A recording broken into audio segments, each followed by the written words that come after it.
Imagínese una ciudad. Una ciudad donde salir a la calle era jugarse la vida. Una ciudad donde los niños no podían ir a la escuela con tranquilidad. Donde los adultos mayores cerraban sus puertas antes de que cayera la noche. Donde el miedo era el vecino de todos. Esa ciudad existió. Y muchos de ustedes ya saben de qué ciudad les estoy hablando. Pero lo que tal vez no saben es lo que pasó después. Medellín, Colombia. La ciudad que en algún momento fue catalogada como la más peligrosa del mundo entero. La ciudad del famoso narcotraficante Pablo Escobar. La ciudad donde los cuerpos aparecían en las calles como si fueran parte del paisaje. Sí, de esa ciudad les vamos a hablar hoy. Pero no vamos a hablar solo de su pasado oscuro. No, hoy vamos a hablar de algo que el mundo entero no esperaba. De algo que muchos expertos dijeron que jamás iba a pasar. Vamos a hablar de cómo Medellín se convirtió en un destino turístico internacional. Así como lo escuchan, señores y señoras. La ciudad que alguna vez tuvo la tasa de homicidios más alta del planeta, hoy recibe a millones de turistas de todo el mundo. Turistas de Europa, de Estados Unidos, de México, de Asia. Todos llegan ahí con sus maletas, sus cámaras y sus ganas de conocer el lugar que una vez fue sinónimo de muerte. Y la pregunta que todos se hacen es, ¿cómo fue posible? ¿Qué pasó en Medellín para que cambiara de esa manera tan radical? Eso es exactamente lo que vamos a contarles hoy, en este especial. Pero antes de continuar, quiero pedirles algo muy importante. Si usted está viendo este video, por favor compártalo con su familia, con sus amigos, con sus vecinos. Esta historia que vamos a contarles hoy es una historia que todos deben conocer, porque habla de algo que muchos consideran imposible, que un lugar puede cambiar, que una comunidad puede transformarse, y que el pasado, aunque doloroso, no tiene que ser el futuro. Y también les pido que se queden hasta el final, porque lo más impactante de esta historia no es el principio, es el final. Empecemos desde el principio. Para entender lo que Medellín es hoy, primero tenemos que entender lo que Medellín fue. Y para eso, tenemos que remontarnos a los años más oscuros de su historia. Años que muchos colombianos preferirían olvidar, pero que es necesario recordar para entender la magnitud del cambio que ocurrió. Medellín es la segunda ciudad más grande de Colombia. Está ubicada en un valle rodeado de montañas, en el corazón de los Andes. Un lugar que, desde lejos, parece hermoso, y en muchos sentidos, lo es. Pero durante las décadas de los años 80 y 90, ese paisaje verde y esas montañas escondían una de las realidades más violentas que el mundo había conocido. En esos años, Medellín vivía bajo el control del narcotráfico. Y cuando decimos narcotráfico, estamos hablando del hombre que muchos consideran el criminal más poderoso de la historia moderna, Pablo Emilio Escobar Gaviria. Escobar construyó un imperio del crimen que no tenía comparación. Su cartel de Medellín llegó a controlar, según distintas fuentes periodísticas e investigaciones históricas, hasta el 80% del tráfico mundial de cocaína hacia los Estados Unidos. Ese dinero, ese poder, esa impunidad, convirtieron a Medellín en un campo de batalla permanente. Los números que reportaban los medios de comunicación de aquella época son difíciles de creer. Medellín llegó a registrar, en los años más violentos, alrededor de 380 homicidios por cada 100.000 habitantes. Para que tengan una idea de lo que eso significa, eso es entre 15 y 20 veces más que cualquier ciudad considerada peligrosa en México o en cualquier otro país del mundo hoy en día. En algunos años de finales de los 80 y principios de los 90, se reportaban más de 6.000 asesinatos en un solo año, en una sola ciudad. 6.000 familias, 6.000 historias rotas, 6.000 seres humanos que no llegaron a casa. Las calles de los barrios populares de Medellín, especialmente en las comunas del noreste de la ciudad, eran territorios de guerra. Las pandillas, conocidas como las milicias y los combos, controlaban cuadra por cuadra. Nadie podía salir ni entrar sin permiso. Los jóvenes tenían dos opciones: unirse al crimen organizado o morir por no hacerlo. Muchos de ellos apenas tenían 14, 15, 16 años. El gobierno colombiano parecía impotente. El Estado había perdido el control de barrios enteros. Los policías tenían miedo. Los jueces recibían amenazas. Los periodistas que se atrevían a investigar aparecían muertos. Y mientras todo eso pasaba, el mundo observaba. Y el mundo llegó a una conclusión que parecía definitiva: Medellín no tenía salvación. El impacto que Medellín tuvo en el mundo fue enorme. Y fue duradero. Cuando en otros países se hablaba de Colombia, inmediatamente se pensaba en Medellín. Y cuando se pensaba en Medellín, se pensaba en una sola cosa: peligro. Las embajadas de distintos países emitían alertas a sus ciudadanos: no viajen a Colombia, no viajen a Medellín, su vida puede estar en riesgo. Los medios de comunicación internacionales, desde los grandes periódicos de Europa hasta los noticieros de México y Estados Unidos, cubrían a Medellín como si fuera una zona de guerra. Y en muchos sentidos, lo era. La imagen de Colombia quedó marcada por años. Incluso hoy, décadas después, hay personas mayores en México, en España, en Estados Unidos, que cuando escuchan la palabra Medellín, sienten un escalofrío, porque esa imagen de ciudad peligrosa quedó grabada muy profundo. Y eso tiene un nombre. Se llama estigma. Y el estigma, señoras y señores, es muy difícil de borrar. Pero lo que nadie esperaba es que Medellín iba a intentar borrarlo, y que lo iba a lograr. Todo empezó con un momento que marcó un antes y un después en la historia de Colombia. El 2 de diciembre de 1993, Pablo Escobar fue abatido por las fuerzas de seguridad colombianas en los techos de una casa en Medellín. Ese día, el hombre que había aterrorizado a toda una nación murió. Muchos colombianos salieron a las calles a celebrar.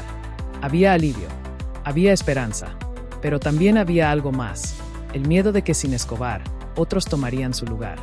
Y en parte, así fue. Los años que siguieron a la muerte de Escobar no fueron fáciles. La violencia no desapareció de la noche a la mañana. Otros grupos criminales llenaron el vacío que él había dejado. Las guerrillas, los paramilitares, los carteles rivales, todos peleaban por el control. Pero algo había cambiado. El peor símbolo de la violencia había desaparecido. Y en Medellín, algunas personas empezaron a preguntarse: ¿y ahora qué? ¿Es posible reconstruir esta ciudad? La respuesta llegó poco a poco. Y vino de donde menos se esperaba, de los propios habitantes de los barrios más pobres y más violentos. A mediados de los años 90, en algunas comunas de Medellín, comenzaron a surgir iniciativas ciudadanas. Madres que se organizaban para buscar a sus hijos desaparecidos. Jóvenes que abrían pequeñas bibliotecas en los barrios. Maestros que se negaban a abandonar sus escuelas pese a las amenazas. No eran grandes proyectos. No había dinero del gobierno. No había ayuda internacional. Eran solo personas comunes y corrientes que habían decidido que no querían seguir viviendo con miedo. Pero el gran cambio, el que realmente transformó a Medellín, llegó a principios del siglo XXI. Y llegó de la mano de algo que en Colombia se conoce como el urbanismo social. Este concepto, que sonará complicado pero que en realidad es muy sencillo, significa básicamente esto: si quieres acabar con la violencia en un barrio, primero tienes que llevar el Estado a ese barrio. Tienes que llevar servicios. Tienes que llevar educación. Tienes que llevar transporte. Tienes que llevar cultura. Tienes que hacer que la gente sienta que el gobierno los ve, que no los tiene abandonados. Y eso es exactamente lo que empezó a pasar en Medellín a partir del año 2004, cuando llegó a la alcaldía de la ciudad un hombre que muchos consideran el arquitecto de la transformación: Sergio Fajardo. Fajardo no era un político tradicional. Era matemático, era académico, y tenía una idea que sonaba casi utópica en el contexto de la Medellín de aquellos años. Su idea era simple pero revolucionaria: invertir los mejores recursos del gobierno en los barrios más pobres. No al revés, como suele pasar. Así, en los barrios más humildes de Medellín, en esas comunas del noreste donde la violencia había sido más brutal, empezaron a construirse algunas de las edificaciones más hermosas e innovadoras de toda la ciudad. Se construyeron bibliotecas. No cualquier biblioteca, sino edificios diseñados por arquitectos reconocidos, con vidrio y acero, que brillaban en medio de las casas humildes como si fueran joyeros. Esas bibliotecas se convirtieron en símbolos, en lugares donde los jóvenes podían ir a aprender, a conectarse a Internet, a descubrir que existía un mundo más allá de su barrio. Y luego vino algo que cambió para siempre la geografía de la ciudad. El Metrocable. Medellín está construida en un valle, y los barrios más pobres siempre estuvieron en las laderas de las montañas. Subir y bajar de esos barrios era un esfuerzo enorme. Y esa distancia física también era una distancia social. La gente de esos barrios estaba literalmente separada del resto de la ciudad. El Metrocable conectó esos barrios con el sistema de metro de la ciudad. De repente, una familia que vivía en lo alto de la montaña podía bajar al centro de Medellín en minutos, no en horas. Los niños podían ir a escuelas mejores. Los adultos podían buscar trabajo en otras partes de la ciudad. Pero más allá de lo práctico, el Metrocable mandó un mensaje poderoso: ustedes importan. Su barrio importa. No están solos. Ahora bien, en este punto, algunos de ustedes pueden estar pensando, todo esto suena muy bonito. ¿Pero es verdad? ¿Realmente cambió Medellín? ¿No es solo propaganda? Es una pregunta válida. Y la respuesta es sí. El cambio es real. Y hay números, hay premios, hay reconocimientos internacionales que lo confirman. Empecemos con los datos más concretos. Los registros históricos y los estudios académicos sobre Medellín muestran que la ciudad pasó de tener una tasa de homicidios de alrededor de 380 por cada 100.000 habitantes en los años más violentos de los 90, a menos de 20 por cada 100.000 habitantes a mediados de la década de 2010. Eso representa una reducción de aproximadamente el 95% en la violencia homicida. 95%. Eso no es una mejora. Eso es una transformación total. Pero los números no son lo único que habla. En el año 2013, la revista Wall Street Journal y el Urban Land Institute otorgaron a Medellín el título de Ciudad del Año, por encima de ciudades como Nueva York y Tel Aviv. El criterio principal: la transformación urbana y social más impresionante del mundo. Eso fue noticia en todos lados. El mundo no podía creerlo.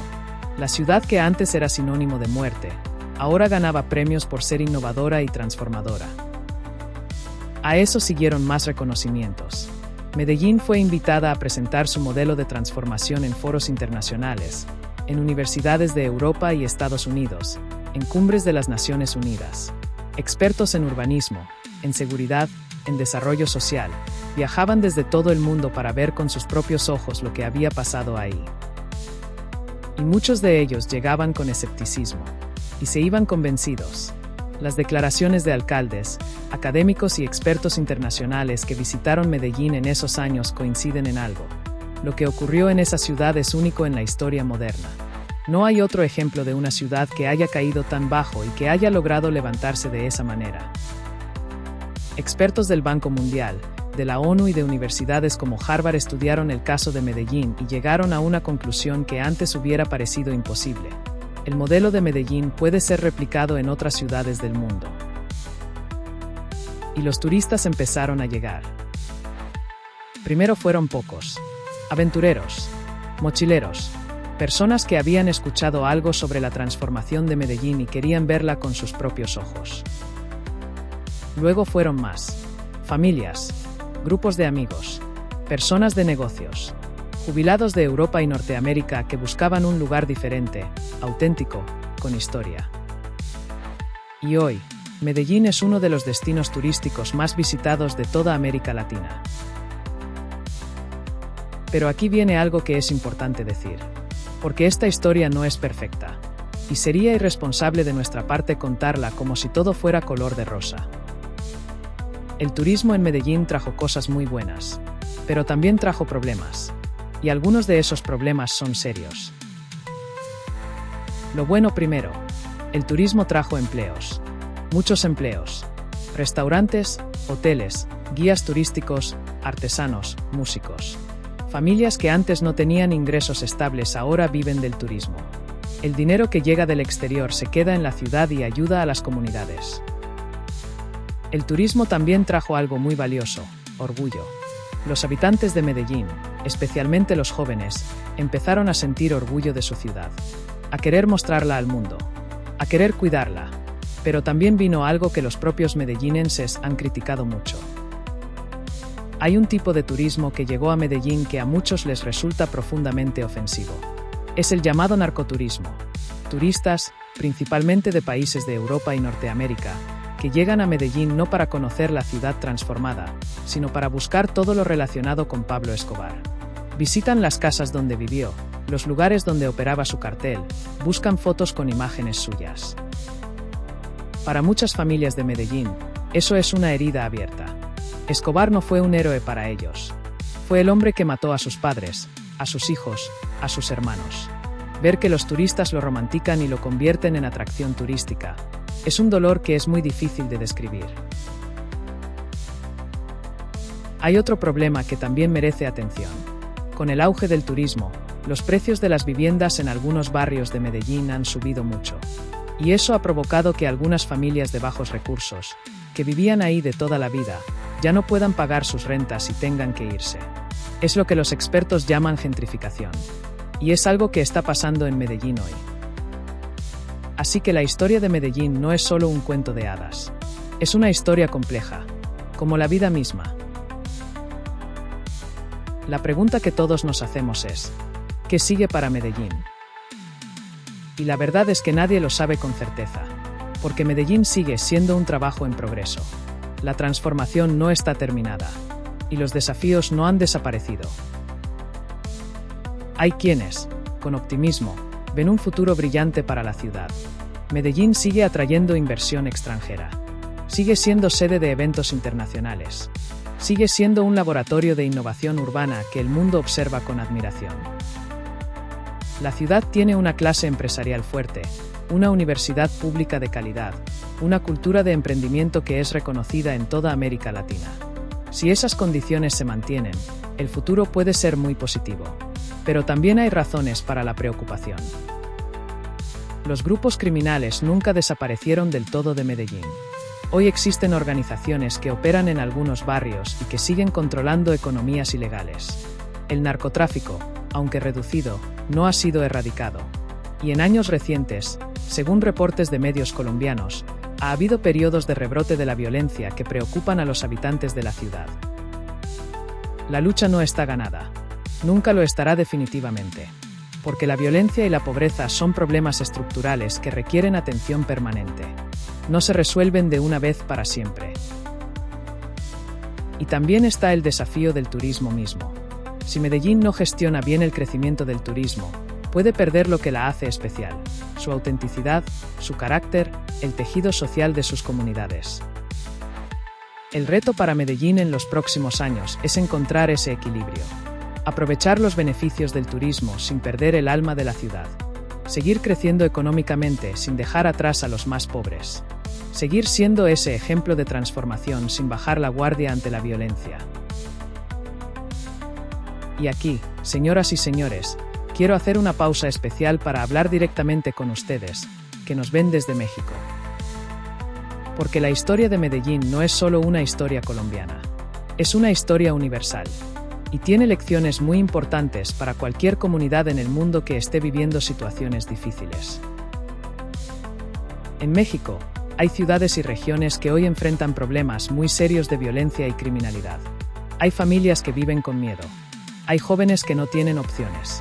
Hay comunidades que sienten que el Estado las ha abandonado. Y cuando ven lo que pasó en Medellín, la primera reacción puede ser pensar: eso es diferente. Eso no puede pasar aquí. Los problemas son distintos. Pero la lección de Medellín no dice que el camino sea el mismo. Dice que el cambio es posible, que ninguna comunidad está condenada para siempre, que con voluntad política, con inversión social, con participación ciudadana, con educación y con cultura, se puede transformar incluso lo que parece imposible de transformar. Eso no significa que sea fácil. La transformación de Medellín tomó décadas. Costó esfuerzo enorme. Costó también mucho dolor. No fue un milagro instantáneo.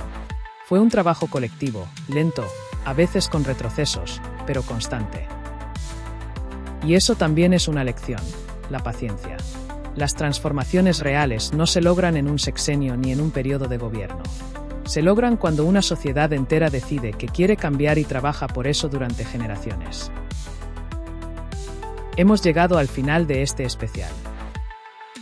Hemos recorrido juntos la historia de una ciudad que el mundo desahució. Una ciudad a la que muchos le dijeron, no hay esperanza para ti. Una ciudad que vivió en el infierno durante décadas y que encontró la manera de salir. Medellín no es perfecta hoy. Ninguna ciudad lo es. Sigue teniendo problemas. Sigue enfrentando desafíos. Pero la diferencia es enorme. Hoy, en las comunas del noreste de Medellín, donde antes los niños no podían salir a jugar por miedo a las balas, hay jóvenes que tocan música, que aprenden a programar computadoras, que sueñan con ir a la universidad. Hoy, turistas de todo el mundo caminan por calles que antes eran territorio de guerra, compran artesanías, comen en restaurantes de familias humildes que encontraron en el turismo una forma digna de vivir. Hoy, Medellín es la prueba viva de algo que nunca debemos olvidar. Las ciudades no nacen violentas. Las ciudades se enferman de violencia. Y lo que se enferma, puede sanarse. Eso no lo decimos nosotros. Lo dice la historia. Lo dicen los datos. Lo dicen los cientos de miles de habitantes de Medellín que sobrevivieron los peores años y que hoy pueden caminar por su ciudad con la cabeza en alto. Lo dice una abuela que vive en la ladera de una montaña y que puede tomar el metrocable para ir a visitar a sus nietos al otro lado de la ciudad. Lo dice un joven que creció en una comuna violenta y que hoy es guía turístico y le cuenta al mundo la historia de su barrio con orgullo y con verdad. Señoras y señores, muchas gracias por haberse quedado hasta el final de este especial. Si esta historia les llegó al corazón, si les hizo pensar, si les dio esperanza o les generó preguntas, por favor compartan este video. Con sus hijos, con sus padres, con sus amigos, con ese vecino que necesita escuchar que el cambio es posible. Y si aún no se han suscrito a este canal, este es el momento. Aquí seguimos trayéndoles historias que importan. Historias que el mundo necesita conocer. Nos vemos en el próximo especial. Cuídense mucho. Y nunca pierdan la esperanza.